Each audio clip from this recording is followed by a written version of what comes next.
Hello everyone. Utkarsh small finance bank, इस पे आज हम डिस्कशन करेंगे।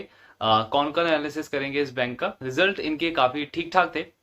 ग्रोथ पैरामीटर्स पे अगर हम देखें तो लोन बुक की ग्रोथ अच्छी थी, डिपॉजिट बुक की ग्रोथ भी ठीक ठाक थी, पैड ग्रोथ भी अच्छा था। बट इनका प्रॉब्लम कहाँ पे था? प्रॉब्लम था एनपीए में, एसेट क्वालिटी में। उनके ग्रॉस एनपीए काफी ज्यादा बढ़ गए थे कंपेयर टू सेकंड क्वार्टर या फिर first quarter. And as a result credit cost भी इनका इंक्रीज हो गया। तो ये एक काफी नेगेटिव पॉइंट था इनके रिजल्ट में। बट ग्रोथ पैरामीटर्स पे ऑब्वियसली बैंक ने काफी अच्छा परफॉर्म किया। अब हमें एज ए इन्वेस्टर इसमें देखना क्या है कि जिस तरीके से ये अपने लोन बुक को ग्रो कर रहे हैं, जो ग्रोथ रेट है इनकी लोन बुक की, उसमें जो करंट क्रेडिट कॉस्ट है वो ओवरऑल मॉडल को किस तरीके से प्रॉफिटेबल रख सकता है, कितना ज्यादा प्रॉफिटेबल रख सकता है, एंड आरओई का नंबर क्या रह सकता है, वो सारी चीजें हमें असेस करनी है। एंड ऑब्वियसली कौन कौन से हमें काफी ज्यादा क्लैरिटी मिलेगी इस बैंक के बारे में। फर्स्ट ऑफ ऑल, एक तो इन्होंने 9 नए ब्रांचेस ओपन किए हैं इस क्वार्टर में। इसके साथ इनके टोटल नंबर ऑफ जो ब्रांचेस हैं वो 880 हो गए हैं। अब 880 ब्रांचेस हैं उत्कर्ष स्मॉल फाइनेंस बैंक के। 26 स्टेट्स एंड यूटीज के अंदर इनकी प्रेजेंस है। अब वैसे तो आप प्रेजेंस देखोगे तो काफी ज्यादा डाइवर्सिफाई है, 26 स्टेट और यूटी के अंदर इनकी प्रेजेंस है। बट पॉइंट क्या है यहाँ पे कि 70% से भी ज्यादा जो लोन बुक है उत्कर्ष का, वो यूपी एंड बिहार के स्टेट से आता है।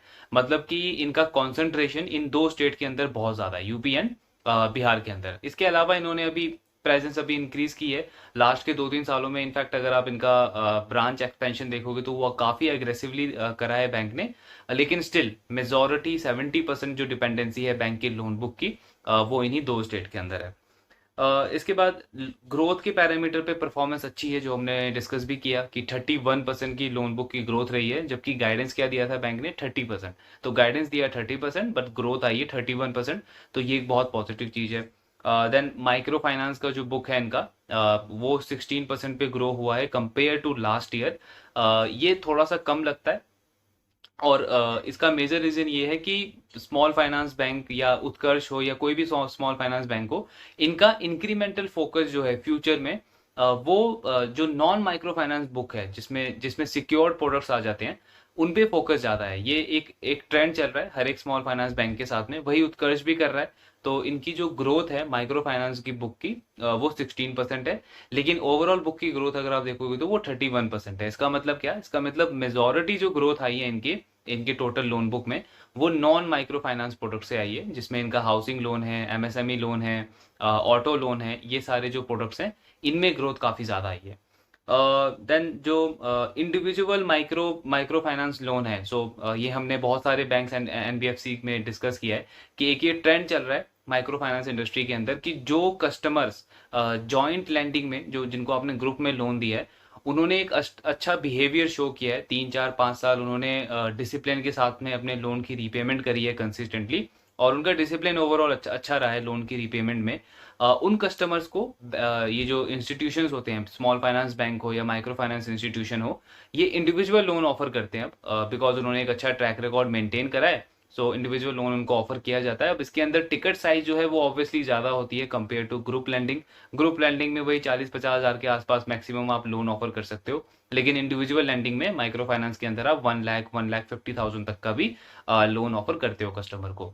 तो ये वाला जो बुक है ये काफी हेल्दी रेट पे ग्रो हुआ है इनका, 120% की ग्रोथ आई है। बट अगेन इसमें इंपॉर्टेंट क्या है कि बेस बहुत छोटा है, अभी जस्ट इन्होंने स्टार्ट ही किया है ये, तो इसलिए इसमें ग्रोथ काफी ज्यादा अच्छी लग रही है। लेकिन ट्रेंड अच्छा है। होपफुली ये ग्रोथ अगर आगे मेंटेन रखता है तो इनका मार्जिन वगैरह सस्टेन कर सकता है। देन इसमें एनपीए का भी कोई खास प्रॉब्लम नहीं है। अभी 0.5% का ग्रॉस एनपीए है इनका, बट वो तो हमें एग्जैक्ट ट्रेंड तब पता चलेगा जब बुक का साइज बड़ा होता जाएगा। अभी तो बुक का साइज बहुत छोटा है, तो एनपीए भी बहुत कम है। देन इनकी कलेक्शन एफिशिएंसी इनकी इफेक्ट हुई है थर्ड क्वार्टर के अंदर, यही हमने रिजल्ट में भी डिस्कस किया था। बैंक बेसिकली ये कह रहा है कि थर्ड क्वार्टर में हॉलीडेज बहुत ज़्यादा थे। नवरात्रे थे, देन दिवाली थी। इसके बाद यूपी बिहार जहाँ इनकी सबसे बड़ी प्रेजेंस है, सबसे ज़्यादा प्रेजेंस है, तो वहाँ पे जो वो छठ पूजा होती है उस पे भी, वो भी एक बहुत बड़ा ओकेशन होता है उस ज्योग्राफी के लिए। वहाँ पे नंबर ऑफ हॉलीडेज उत्कर्ष के लिए काफ़ी ज़्यादा बढ़ गया, बिकॉज बाकी जो बैंक्स और एनबीएफसीज हैं उनका प्रेजेंस, आई डोंट थिंक कि कोई और बैंक एनबीएफसी है जिसकी प्रेजेंस सिर्फ यूपी बिहार के अंदर 50% या 50% से भी ज़्यादा है।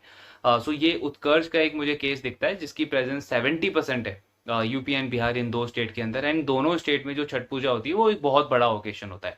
सो नंबर ऑफ हॉलीडेज जो हैं वो उत्कर्ष के लिए काफ़ी ज़्यादा हो गए compare to other banks and NBFC, and bank यही कह रहा है कि ये एक मेजर रीज़न है जिसकी वजह से हमारी कलेक्शन एफिशिएंसी डिप हुई है, एंड एज अ रिजल्ट हमारा एनपीए का नंबर बढ़ गया है।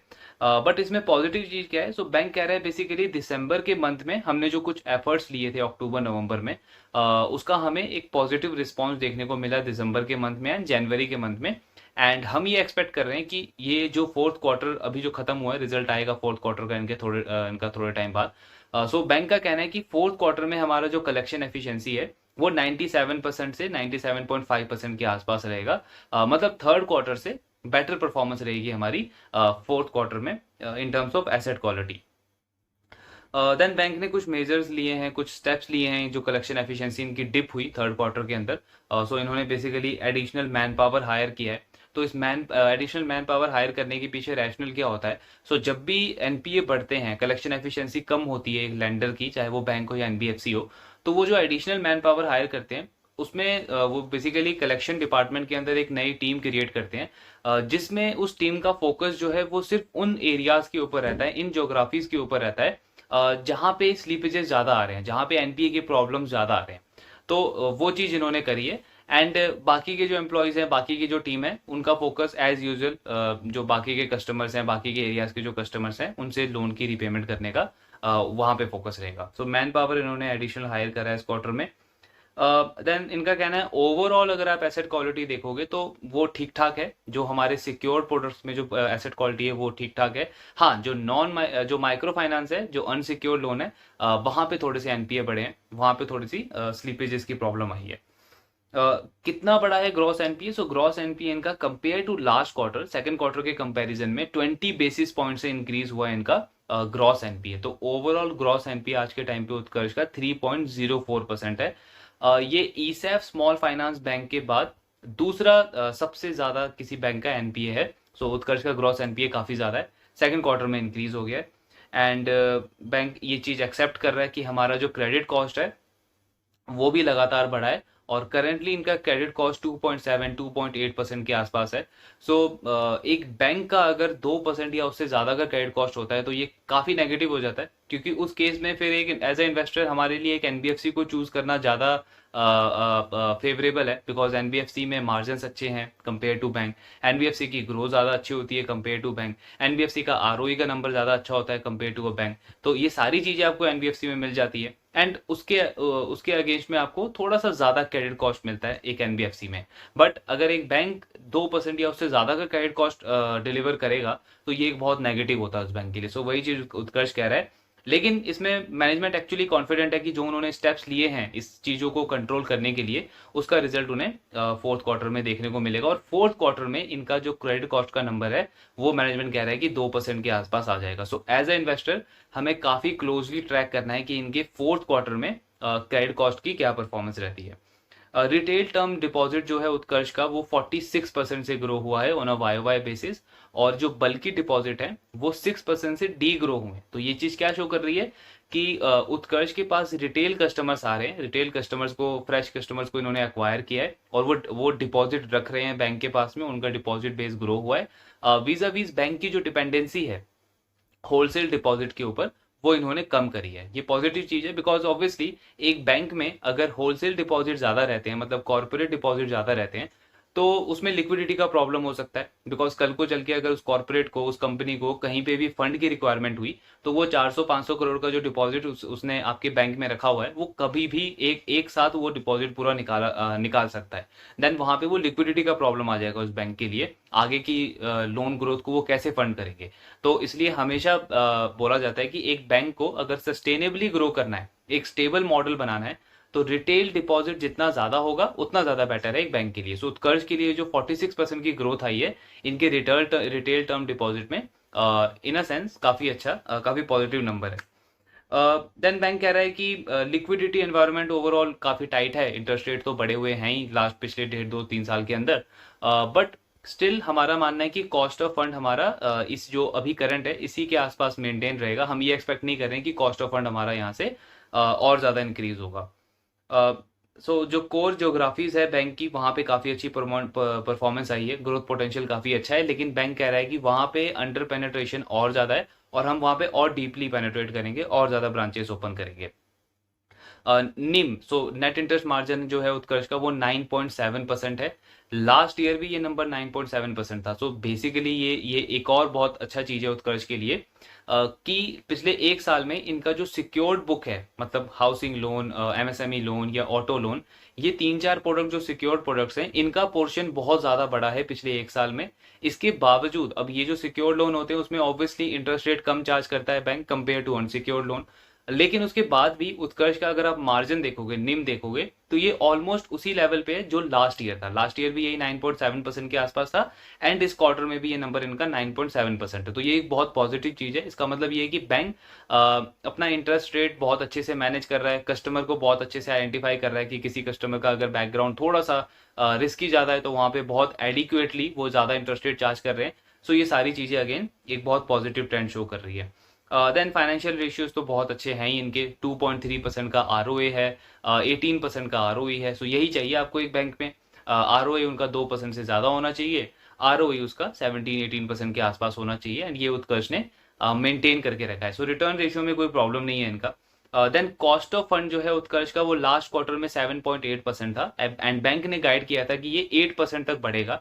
इस क्वार्टर में 10 बेसिस पॉइंट बढ़ गया है, मतलब अब 7.9% हो गया है और बैंक कह रहा है कि ये यहाँ से 5-10% और कम ज्यादा हो सकता है, ओवरऑल इसी रेंज में रहेगा। तो उसको लेकर के काफी कॉन्फिडेंट है। Then cost to income bank की कम हुई है, 56% था कॉस्ट टू इनकम, अब वो कम होकर के 54% हो गया है। CASA plus retail term deposit, तो ये एक बहुत इंपॉर्टेंट टर्म होता है। ये बेसिकली आपको शो करता है कि एक बैंक के पास टोटल रिटेल डिपॉजिट कितना है, मतलब उसमें रिटेल कस्टमर्स का एफडी भी आ जाता है और रिटेल कस्टमर्स का करंट अकाउंट, सेविंग अकाउंट भी आ जाता है। तो ये नंबर उत्कर्ष के लिए 68% है। लास्ट ईयर ये नंबर 60% था, मतलब एक साल में काफी अच्छी इंप्रूवमेंट आई है। एंड जितने भी स्मॉल फाइनेंस बैंक है, आई थिंक एक्विटास का 60% के आसपास है, उज्जीवन का भी यही 58-60% के आसपास है, ईसैप का तो वही 60% के आसपास है।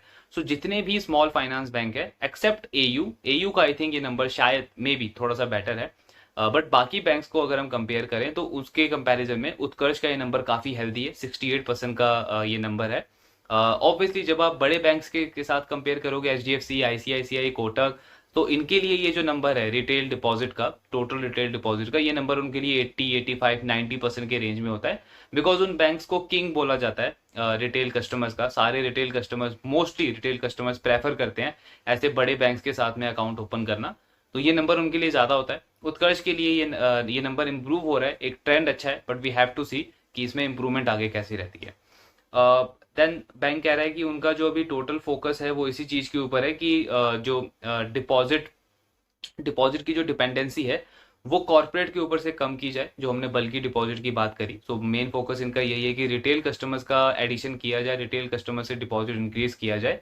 एंड अभी बेसिकली क्या हुआ है कि इनका अगर आप एक ट्रेंड देखोगे लास्ट 3-4 क्वार्टर का, तो उत्कर्ष का जो लोन बुक का ग्रोथ है वो तो बहुत अच्छा है, 25%, 30% के आसपास रहता है, लेकिन जो डिपॉजिट बुक का जो ग्रोथ है वो काफी कम है कंपेयर टू लोन बुक का ग्रोथ, तो उसमें गैप बहुत ज्यादा है। अब ये गैप नेगेटिव क्यों होता है, क्योंकि एक टाइम के बाद आपको अगर लोन बुक को फंड करना है तो ऑब्वियसली उसके लिए आपको डिपॉजिट तो चाहिए, लेकिन आपका डिपॉजिट बुक कम रेट पे ग्रो हो रहा है, लोन बुक आपका ज्यादा रेट पे ग्रो हो रहा है, तो ये एक बहुत नेगेटिव चीज हो जाती है, बिकॉज आगे चल के फिर उस बैंक के पास में लिक्विडिटी की प्रॉब्लम आ सकती है। एंड उसके बाद अगर उस केस में वो मार्केट से डिपॉजिट ग्रैब करने जाएगा, डिपॉजिट एक्वायर करने जाएगा, तो वहां पे उसकी कॉस्ट बढ़ जाएगी, उसको हायर इंटरेस्ट रेट ऑफर करना पड़ेगा कंपेयर टू अदर बैंक्स, तो ये एक बहुत नेगेटिव सिनेरियो होता है। लेकिन उत्कर्ष क्या कह रहा है इसमें, हमारे लिए ये क्यों केस था कि हमारा लोन बुक क्यों ज्यादा रेट से ग्रो कर रहा था compare to deposit book, because हमने जो आईपीओ लॉन्च किया था, इसे लास्ट फाइनेंशियल ईयर में इनका आईपीओ आया था, सो उसमें हमने ठीक ठाक फंड रेज किया, तो हमारे पास ऑलरेडी सफिशिएंट कैपिटल था जिसको हम आगे लोन के लिए यूज कर सकते थे, इसीलिए हमने जानबूझ करके डिपॉजिट ग्रोथ पे इतना ज्यादा फोकस नहीं किया, बिकॉज फंड्स हमारे पास ऑलरेडी थे और लोन बुक हमारा वहीं से यूज हो रहा था। नाउ इंक्रीमेंटली वी नो कि हमें डिपॉजिट बुक को बिल्ड करना है, डिपॉजिट बुक को ग्रो करना है, तो इस फाइनेंशियल ईयर जो एंड होगा, मतलब FY24 ये जो एंड होगा, इसमें हमारी डिपॉजिट बुक की जो ग्रोथ है ओवरऑल वो 27 से 28% रहेगी। अब इंपॉर्टेंट क्या है, लास्ट 3 क्वार्टर के अगर हम नंबर देखते हैं उत्कर्ष के, तो इनके डिपॉजिट ग्रोथ के नंबर यही 18-20% के आसपास ही रहे हैं।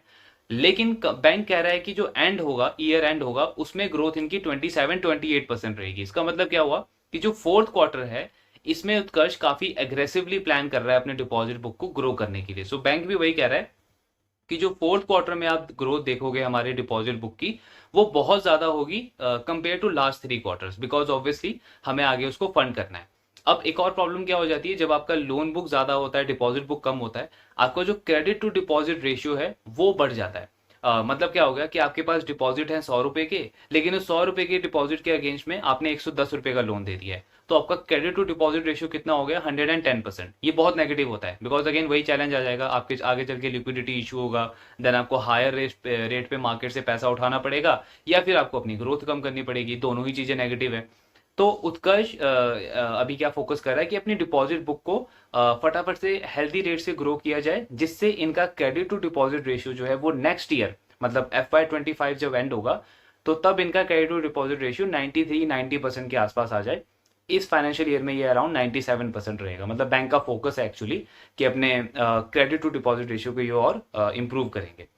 कलेक्शन की टीम इन्होंने इंक्रीज करी है, 100 से 200 लोग इन्होंने नए हायर करे हैं, लेकिन बैंक कह रहा है कि इसमें हमें मैन पावर का इशू नहीं था। जो हमारा NPA बढ़ा है वो मेजरली नंबर ऑफ हॉलीडेज ज्यादा थे इसलिए बढ़ा है, तो बट स्टिल हमने एडिशनल मैन पावर ऐड किए हैं अपने। देन स्लीपेजेस में अगेन बैंक कह रहा है कि एक बहुत इंपॉर्टेंट चीज जो हमने कोविड के थ्रू जो सीखा हमने, कि ये जो सेक्टर है ये काफी ज्यादा चेंज हो गया है। सो इसमें एक और चीज हमने ऑब्जर्व करी है कि पहले जो हमारा कलेक्शन एफिशिएंसी था वो 99% के आसपास रहता था। देन अगर कभी नंबर ऑफ हॉलीडेज ज्यादा आ जाते थे, जैसे कि थर्ड क्वार्टर में हुआ, तो उसमें थोड़ा डिप जरूर होता था कलेक्शन एफिशिएंसी, लेकिन उसके बाद फटाफट से बाउंस बैक होता था, फटाफट से इंप्रूवमेंट आती थी। ये चीज हम ऑब्जर्व कर रहे हैं कि लास्ट कुछ टाइम से हमारा जो कलेक्शन एफिशिएंसी है वो लगातार वीक हो रहा है, मतलब उस लेवल पे वो पहुंच नहीं रहा है, उस लेवल की इंप्रूवमेंट नहीं आ रही है। दूसरा चीज, हमारा जो क्रेडिट कॉस्ट है वो भी हम देख रहे हैं कि हर क्वार्टर में वो 2% से ज्यादा है, 2.5%, 2.7, 2.8% के आसपास है। तो बैंक एक्चुअली ये चीज एक्सेप्ट कर रहा है, मतलब मैनेजमेंट को पता है कि ये चीज उनकी उनकी बहुत ज्यादा नेगेटिव है, और इसके लिए उन्होंने ये स्टेप लिए हैं कि एडिशनल मैन पावर ऐड किए हैं, कुछ स्ट्रैटेजी चेंज करी है। और इनका अभी तक का तो यही कहना है कि दिसंबर और जनवरी के मंथ में इस चीज का इन्हें इंप्रूवमेंट देखने को मिला है, और ये चीज इन्हें कॉन्फिडेंट देती है कि फोर्थ क्वार्टर में जो इनका क्रेडिट कॉस्ट का नंबर है, NPA का नंबर है, ये दोनों चीजें इंप्रूव होगी। So now we have to see कि ओवरऑल क्या परफॉर्मेंस रहती है इनकी। ग्रोथ गाइडेंस की अगर बात करें तो उत्कर्ष वही 30% की ग्रोथ टारगेट कर रहा है। ग्रोथ पे कोई प्रॉब्लम नहीं है। उत्कर्ष लास्ट तीनों क्वार्टर के रिजल्ट आप देखो तो 25-30% के आसपास की इन्होंने ग्रोथ रिपोर्ट करी है। सो ग्रोथ वाइज कोई कोई प्रॉब्लम नहीं है। अगले साल का भी जो गाइडेंस ये दे रहे हैं वो वही 30% का ही दे रहे हैं। माइक्रो फाइनेंस का जो बुक है इनका वो 20 से 22% पे ग्रो करेगा, टारगेट वही है। इसका मतलब क्या है कि जो सिक्योर्ड प्रोडक्ट है, मतलब हाउसिंग लोन, होम लोन, आपका ऑटो लोन, MSME लोन, ये जो सिक्योर्ड प्रोडक्ट है इनमें ग्रोथ ज्यादा होगी, माइक्रो फाइनेंस में ग्रोथ कम होगी। तो ओवरऑल ग्रोथ कितनी हो जाएगी, 30% के आसपास। कॉस्ट टू इनकम जो है इनका वो अभी 54% है, एंड बैंक कह रहा है ये 54 से 56% के बीच में मेंटेन रहेगा हमारा।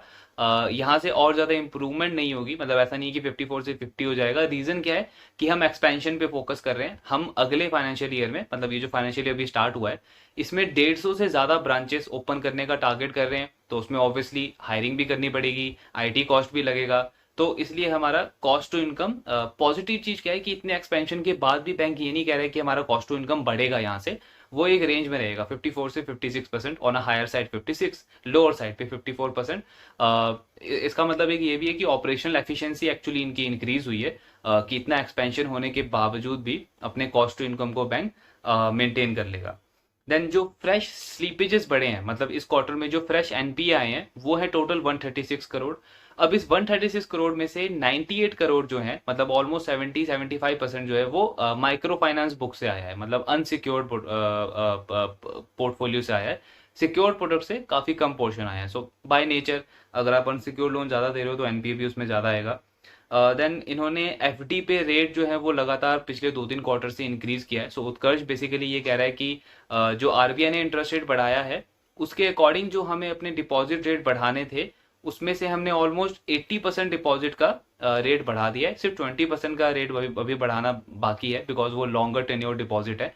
तो हमारा कॉस्ट ऑफ फंड ऑलमोस्ट इसी रेंज पे रहेगा जो अभी है 7.9 के आसपास। कुछ बहुत ज़्यादा यहाँ से इंक्रीमेंटल हमें बढ़ता हुआ दिख नहीं रहा है। रीज़न बीइंग कि हमें ये नहीं लगता कि इंटरेस्ट रेट यहाँ से और बढ़ेगा।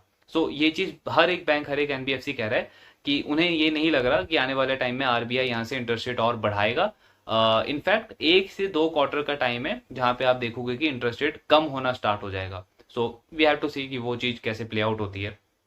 Then provisioning coverage ratio. So Utkarsh का जो प्रोविजनिंग कवरेज रेशियो है ये 93.8%, मतलब ऑलमोस्ट 94% है। लास्ट ईयर ये नंबर 80% था। पूरी बैंकिंग में, स्पेशली स्मॉल फाइनेंस बैंक में, उज्जीवन एक बैंक है जिसका मैंने ये 97-98% देखा है, एंड उसके बाद आपको उत्कर्ष दिखेगा जिसका प्रोविजनिंग कवरेज रेशियो जो है वो 93-94% के आसपास है।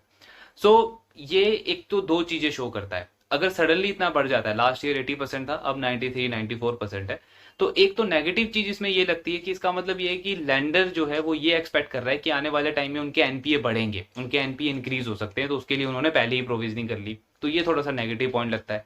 पॉजिटिव चीज क्या होती है इसमें कि जो लेंडर है, जो बैंक है या एनबीएफसी है, उसने अपने आप को पहले से ही प्रिपेयर कर लिया है कि अगर कल को चल के एनपीए ज्यादा से ज्यादा बढ़ते भी हैं, फटाफट से बढ़ते भी हैं, तो उसको मैनेज करने के लिए ऑलरेडी उन्होंने प्रोविजनिंग करके रखी है। तो सडनली एक बहुत नेगेटिव शॉक नहीं लगेगा उनके पीएनएल को, उसके लिए प्रोविजनिंग ऑलरेडी है। अब इंपॉर्टेंट क्या है कि यहाँ पे उत्कर्ष ने इसका क्या रैशनल दिया है। सो बेसिकली बैंक ये कह रहा है कि कोविड के टाइम में हमारे लिए एक बहुत इंपॉर्टेंट लर्निंग लेसन रहा था। कोविड में हमने ये चीज देखी कि सडनली जब एनपीए के नंबर बढ़ते हैं, ग्रॉस एनपीए बढ़ता है आपका, तो आपको एकदम से प्रोविजनिंग करनी पड़ती है, जिससे क्या होता है आपका जो पीएनएल है वो बिल्कुल बिल्कुल ही काइंड ऑफ अनस्टेबल हो जाता है। प्रॉफिट के जो नंबर है वो सडनली आपके नीचे जाते जाते हैं और बैंक या लेंडर जो है वो कई बार लॉस में भी चला जाता है। तो उस चीज को मैनेज करने के लिए उत्कर्ष ने क्या किया है कि फ्लोटिंग प्रोविजन क्रिएट करना शुरू किया इन्होंने। फ्लोटिंग प्रोविजन क्या होता है, बेसिकली बैंक ये कह रहा है कि हम अभी अपने बुक में कोई सीरियस इशू नहीं देख रहे हैं। ऐसा नहीं है कि हम ये एंटिसिपेट कर रहे हैं कि आने वाले क्वार्टर में हमारे एनपीए बढ़ जाएंगे, ऐसा नहीं है। हमें कॉन्फिडेंट है कि हमारा एसेट क्वालिटी अच्छा रहेगा, लेकिन किसी भी अनफोर्सीन इवेंट से डील करने के लिए, किसी भी अनसर्टेनिटी से डील करने के लिए हमने ये फ्लोटिंग प्रोविजन क्रिएट करके रखा है, सो दैट कल को चल के कोई भी ऐसा मेजर इशू आता है, सपोज कोविड जैसा कोई इशू आ गया, या फ्लड आ गया सडनली किसी एक बड़े रीजन में जहां पे इनका एलोकेशन ज्यादा है, या फिर कोई नेचुरल कैलामिटी आ गई जिसकी वजह से इनके एनपीए बढ़ने लग गए, तो उस टाइम पे एकदम से इनको अपना पीएनएल मतलब प्रॉफिट में से प्रोविजन नहीं निकालना पड़े, बिकॉज उससे जो प्रॉफिट एंड लॉस का जो स्टेटमेंट है, पीएनएल जो है इनका, वो बहुत ज्यादा अनस्टेबल हो जाएगा।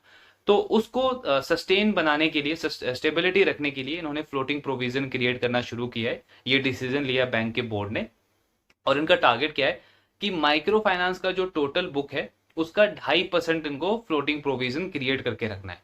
अभी ये नंबर 1.5% है, मतलब कि आने वाले टाइम में ये और ज्यादा फ्लोटिंग प्रोविजन बढ़ा सकते हैं। ये क्लियरली हमें समझ आता है।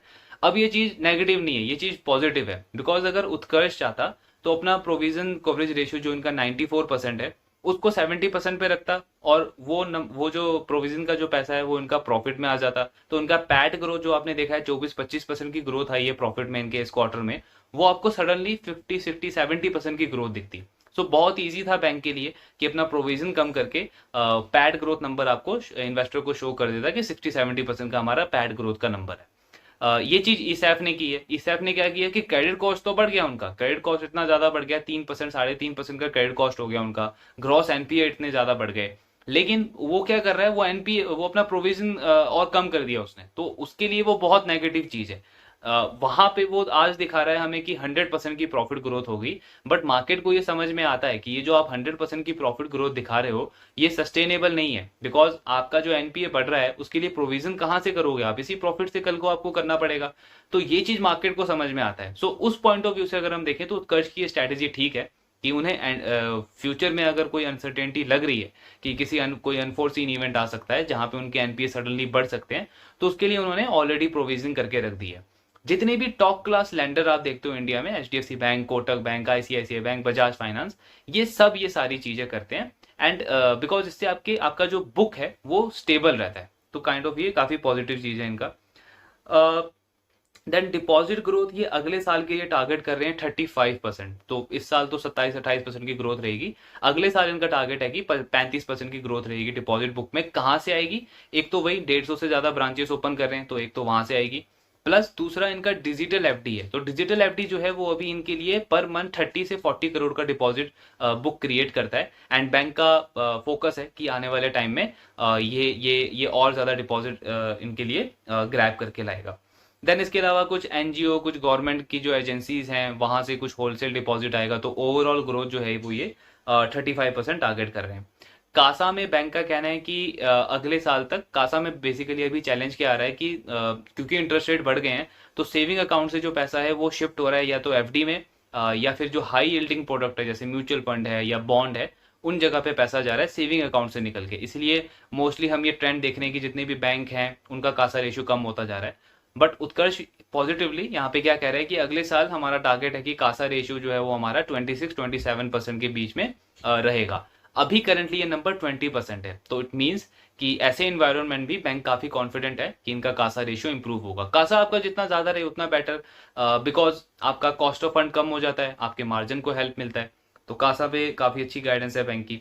देन डिपॉजिट बुक को ग्रो करने के लिए ये क्या कर रहे हैं, जो इनके लोन के कस्टमर है, मतलब कोई माइक्रो फाइनेंस का कस्टमर है, किसी ने ऑटो लोन लिया है, किसी ने होम लोन लिया है, किसी ने एमएसएमई लोन लिया है, सो उन कस्टमर्स को भी ये अप्रोच कर रहे हैं कि वो अपना सेविंग अकाउंट, करंट अकाउंट इनके बैंक में ओपन करे, जिससे इनका डिपॉजिट बुक भी ग्रो करे। तो ये भी काइंड ऑफ अच्छी स्ट्रेटेजी है, क्योंकि वो कस्टमर ऑलरेडी आपका प्रोडक्ट तो यूज कर ही रहे हैं, आपका लोन प्रोडक्ट तो उन्होंने लिया ही है। सो अगर उनका डिपॉजिट बुक भी आपके पास आ जाता है तो एक kind of add on advantage हो जाएगा, बिकॉज नया कस्टमर नहीं लाना पड़ा आपको, सेम कस्टमर से एक और प्रोडक्ट में आपको हेल्प हो गया अपने डिपॉजिट बुक को ग्रो करने के लिए।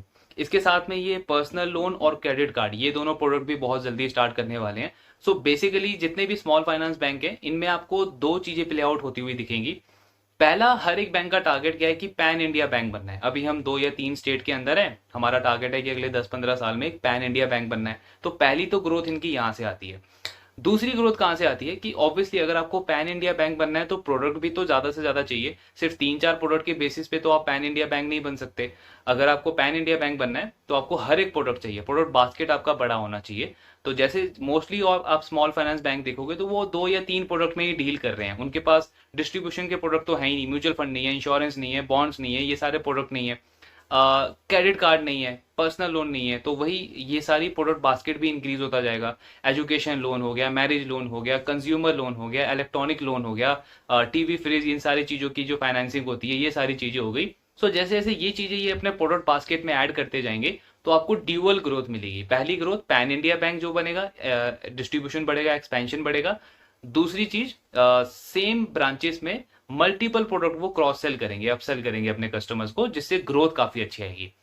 अब यहाँ पे इंपॉर्टेंट ये है कि ऑब्वियसली ये हमें आउटलुक हमें पता है ऐसा हो सकता है, बट ऐसा नहीं है कि हर एक बैंक कर लेगा। ऐसा नहीं है, ई सैफ भी कर लेगा, जीवन भी कर लेगा, उत्कर्ष भी कर लेगा। बहुत कम ऐसे बैंक आपको दिखेंगे इन सारे बैंकों में जो अगले 10-15 साल में एक पैन इंडिया बैंक बन सकते हैं। ऑब्वियसली वो हम ट्रैक करते रहेंगे, लेकिन हमें ये समझ जरूर आता है कि size of opportunity in banks के पास में बहुत ज्यादा बड़ी है compare to HDFC bank. Because HDFC bank अब क्या ही कर लेगा, सारे प्रोडक्ट हैं, हर एक सिटी में है, हर एक स्टेट के अंदर है, तो वहां से और क्या एक्सपेंशन कर सकता है वो। तो इंक्रीमेंटल ग्रोथ या इंक्रीमेंटल अपॉर्चुनिटी आपको समझ आती है कि इन स्मॉल फाइनेंस बैंक के पास में है। रिस्क भी है, तो वो हमें ट्रैक करते रहना है।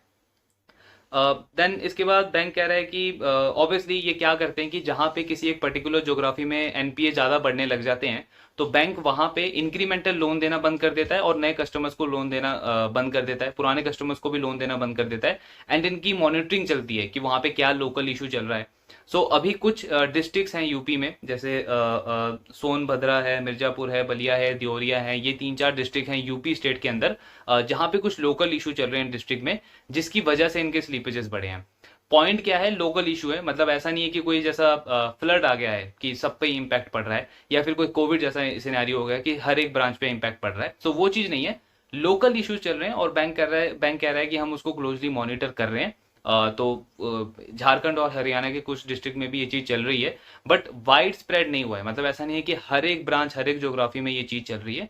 कुछ लोकल इश्यूज हैं उनको हम मैनेज कर रहे हैं, बट वी आर कॉन्फिडेंट कि इस क्वार्टर में, मतलब जो फोर्थ क्वार्टर गया है, इसमें इनकी क्रेडिट कॉस्ट के नंबर काफी अच्छे आएंगे। Then bank microfinance sector पे इनका क्या कहना है? सो ये बहुत इंपॉर्टेंट चीज है। सो उत्कर्ष कह रहा है कि माइक्रो फाइनेंस सेक्टर अगर आप देखोगे तो कोविड के बाद बहुत स्ट्रांगली रिकवर हुआ है ये सेक्टर, चाहे ग्रोथ हो चाहे एसेट क्वालिटी हो, हर एक चीज बहुत सिग्निफिकेंटली इंप्रूव हुई है। अब ऑब्वियसली आपको दिख रहा है कि क्रेडिट कॉस्ट के नंबर बढ़े हैं। एक इंपॉर्टेंट चीज, एक इंपॉर्टेंट ट्रेंड क्या है कि इस सेक्टर से अब आप वो क्रेडिट कॉस्ट एक्सपेक्ट नहीं कर सकते जो कोविड के पहले थी। So because number of customer बढ़ गए हैं, ये हमने अरमान के वीडियो में भी डिस्कस किया था कि नंबर ऑफ कस्टमर जो है माइक्रो फाइनेंसिंग में वो बहुत ज़्यादा बढ़ गए हैं पिछले 3-4 साल में। कस्टमर्स की डिज़ायर बढ़ी है, एस्पिरेशन बढ़ा है, टिकट साइज बढ़ा है, तो ऑब्वियसली एनपीएस बढ़े हैं, स्लीपेजेस बढ़े हैं, क्रेडिट कॉस्ट बढ़ा है। तो वही बैंक भी कह रहा है कि क्रेडिट कॉस्ट का नंबर बढ़ गया है। पहले जो क्रेडिट कॉस्ट था वो यूजुअली 0.5 से 1% तक होता था। आज के टाइम पे आप देख रहे हो कि 1.5%, इवन 2% तक क्रेडिट कॉस्ट का नंबर जाता है। सो उत्कर्ष वही चीज कह रहा है, लेकिन at the same time positive चीज क्या हुआ है कि ये जो सेक्टर है वो अब मेन स्ट्रीम सेक्टर बन चुका है। आज के टाइम पे आप बड़े से बड़ा बैंक देखो, जो टॉप क्लास बैंक्स हैं, कोटक बैंक ने क्या किया अभी 2-3 दिन पहले, जो सोनाटा फाइनेंस एक माइक्रो फाइनेंस कंपनी है उसको इन्होंने एक्वायर कर लिया। कुछ टाइम पहले एक और बीएलएसएस कुछ करके एक और माइक्रो फाइनेंस कंपनी थी, उसको उन्होंने एक्वायर किया था। इंडसइंड बैंक उनकी एक सब्सिडरी है जो माइक्रो फाइनेंसिंग में डील करती है। देन बजाज फाइनेंस ने माइक्रो फाइनेंस सेगमेंट में एंटर किया पिछले 1-1.5 साल के अंदर। सो ये सारी चीजें जब आप कनेक्ट करते हो तो आपको क्या समझ आता है कि ओवरऑल इस सेक्टर की विजिबिलिटी बहुत ज्यादा बड़ी है पिछले 2-3 साल के अंदर। ग्रोथ अपॉर्चुनिटी तो है ही, आई मीन अंडर पेनिट्रेशन तो बहुत ज्यादा है। अभी ये ब्रांचेस, ये बैंक्स यहाँ से डबल भी हो जाएंगे तो भी अंडर पेनिट्रेशन बहुत रहेगा। तो अंडर पेनिट्रेशन तो बहुत ज्यादा है, लेकिन अब हुआ क्या है कि एक्चुअली ये सेक्टर एक मेन स्ट्रीम सेक्टर बन गया है। इन्वेस्टर्स में भी आजकल बहुत ज्यादा क्यूरियोसिटी है कि माइक्रो फाइनेंस सेक्टर में कितनी सारी अच्छी कंपनीज हैं, कई सारे प्राइवेट इक्विटी का इन्वेस्टमेंट आ रहा है सेक्टर के अंदर। तो ये चीज आपको शो करती है कि हाँ, क्रेडिट कॉस्ट बढ़ा है जरूर, एनपीए के नंबर पहले से ज्यादा एवरेज होने लगे हैं अब, लेकिन उसके साथ में ग्रोथ अपॉर्चुनिटी भी बहुत ज्यादा बढ़ी है सेक्टर के अंदर। आरबीआई की पॉलिसीज जो चेंज हुई है पिछले कुछ टाइम में, ये हमने अरमान की वीडियो में काफी डिटेल में डिस्कस किया है कि उन पॉलिसीज का कितना पॉजिटिव इम्पैक्ट पड़ा है पूरे सेक्टर पे। सो उसने भी बहुत ज्यादा कंट्रीब्यूट किया है। And I mean I know ये क्वेरी कुछ टाइम पहले आई थी, जब अरमान का स्टॉक अगर आप देखोगे तो 24-2500 से 1700-1800 के आसपास वो स्टॉक चला गया था। सो बहुत सारे लोगों की क्वेरी आई थी कि क्या माइक्रो फाइनेंस का सेक्टर की ग्रोथ अब खत्म हो गई है, यहाँ से सेक्टर में और इंक्रीमेंटल ग्रोथ नहीं बची है। सो अगेन पॉइंट क्या है कि कोई स्टॉक अगर 10-15% गिर जाता है या बढ़ जाता है, उससे आप ये डिसाइड नहीं कर सकते कि इंडस्ट्री की ग्रोथ है या नहीं है।